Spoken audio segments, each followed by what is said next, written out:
Kap mayong adlaw pag-usab diya sa imo kap adunay reportedly pud no nga sa pagkakaroon nga adunay nadakpan nga nangawat og kanding nga diri sa inyong barangay kap. Pwede ba kayo may detalye may kabay na to kap?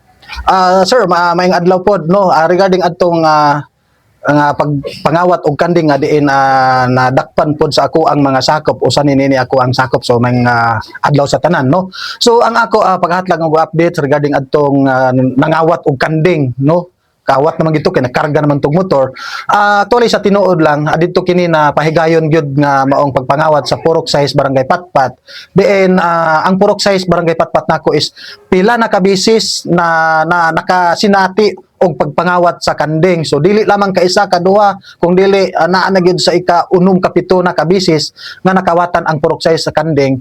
Og sa wala damha karong adlaw ang maong nangawat hinoon ang korte ra gyud makadetermine pagpangawat, pero base pud kaganina sa ako ang CBO nga dinto na ulahi lang tag-abot didto nga diin gikarga gyud sa maong tao ang dili iya nga kanding. So kini nga kanding gipinag-iyahang kini sa usa sa ako ang sakop sa Purok Size Barangay Patpat.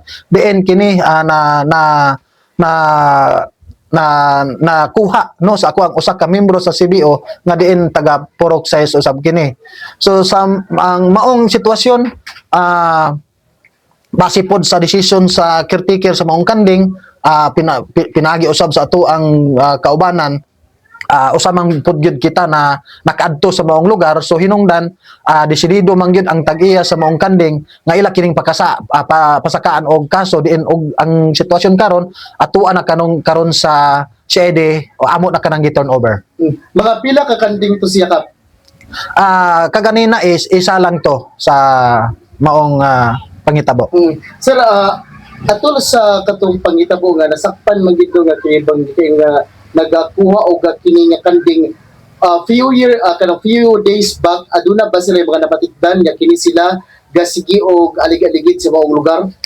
Base pod sa ako ang mga tao, sab sa ako ang mga sa akong BPSO nga na-assign didto. Pagsulod ka ganina, ila na gyud kanang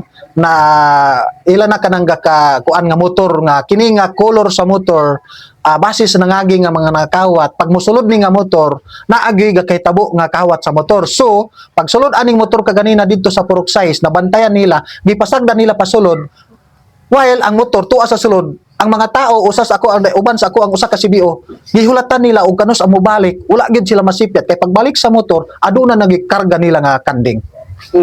Usa to pangalan sa katong tag-iya sa katong kanding kap?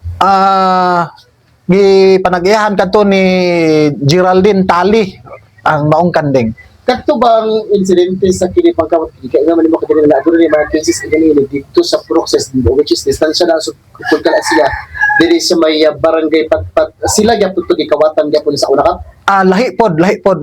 Lahi putong gakawatan hinuon naapoy pamilya din nga gabalik-balik pila ka bisis gakakawatan sila kanding hangtod kan wala na sila namuhi og balik og kanding. So didto na pud mismo sa sentro gyud sa Purok Size ang maong senaryo sa pagpangawat og kanding. So far kagri na kap pagabalikan na nato katong nakasakay sila og motorsiklo no. Katong pila ka buok sila nga naka base sa ko ang nahibal-an duha sila, isa ang driver then isa ang back ride. Okay, so at large pa tong ilahang kauban. Oo, ang driver wala siya nagunitan. Dayon ang katulang gyud ang nagunit sa kanding, nagsabak sa kanding maoy na nabilin. So hinungdan nagunitan gyud siya sa ako ang mga sakop sa Purok Size. So daghan nagkatinabanga ani nagtinabanga gyud sila. Okay. So far sa pagkakaroon kap kay naamang kini siya karon na dito sa Balay City Police Station, temporary kini siya nga naka-detain. Unsa tuod ang imong panawagan ngadto na sa imong mga constituents ilabi na usab sa pagkakaroon nga may kimaw na usab kining mga katulog mga kabutkap? Well, wala ko ilaing kuan unang-una sa akong nakuan gyud. Una is nagdepende kid kini sa nahingtungdan tag-iya sa kanding. Pero base pod gyud para sa ako alang is angay gyud nila pailan og kaso tungod kay base sa experience diri sa Barangay Patpat is mas daghan gyud ang kakawatan og kanding didto sa Purok Size. Hinungdan para sa ako gyud gi-challenge nga ilag yung pailan og kaso kay para ang katong mga kawatan na dili pod sila makaingon nga wala na process. So may nang i-process pinagi sa pag-file og kaso kay aron matagaan og pagtagad pudtong nangakawatan. To recap katong kawatan na determine ba katag-asa to siya? nalimot ko sa iya hangalan pero nag-declare siya nga kasisang siya. So nag-ani lang sila diri kay nanguha og kinibang kanding. Wala man po sila nag-ingon nga kanding ilang toyo pero base sa pagbalik nila kadala na magkanding nga dili ila. Okay. Sige Kap, dagay kayo salamat ug maayong hapon diya si Moa. Okay sir, maayong hapon pod.